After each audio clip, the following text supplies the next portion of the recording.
আবারও শুরু হয়েছে দুয়ারে সরকার শিবির। শিলিগুড়ির কাঞ্চনজঙ্ঘা স্টেডিয়াম সংলগ্ন এলাকায় হচ্ছে এই দুয়ারে সরকার শিবির। 24শে জানুয়ারি থেকে শুরু হয়েছে দুয়ারে সরকার শিবির, চলবে আগামী 1 ফেব্রুয়ারি পর্যন্ত। প্রতিদিন সকাল 10টা থেকে শুরু হচ্ছে এই দুয়ারে সরকার শিবির এবং বিকেল 4টে পর্যন্ত অনুষ্ঠিত হচ্ছে।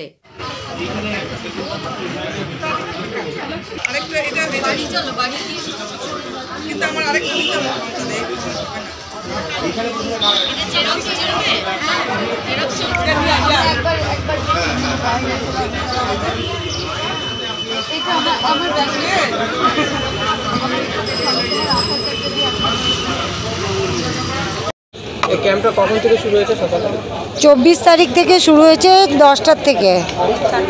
প্রত্যেকদিন কতটা থেকে 10টা থেকে 4টা অবধি। কতদিন পর্যন্ত চলবে আপনাদের ক্যাম্প? এটা 1 তারিখ পর্যন্ত চলবে।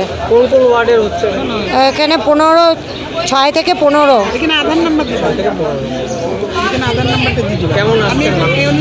ভালোই আসছে। আপনারা কত থেকে আমরা 10:30 থেকে বসছি, 4টা অবধি। আপনার নামটা? ডেজি দেবরায়। দুয়ারে সরকার ক্যাম্প কবে থেকে শুরু হয়েছে? 24 তারিখ থেকে শুরু হয়েছে, ফেব্রুয়ারির 1 তারিখ পর্যন্ত হবে। আচ্ছা, কটা থেকে কটা পর্যন্ত? সকাল 10টার থেকে বিকাল 4টা পর্যন্ত। আপনারা কখন থেকে এখানে? আমরা 10টার থেকে বিকাল 4টা পর্যন্ত থাকি। মানুষ কেমন আসছেন? মানুষ মোটামুটি ভালোই আসছে। আপনার নামটা? দীপা মজুমদার।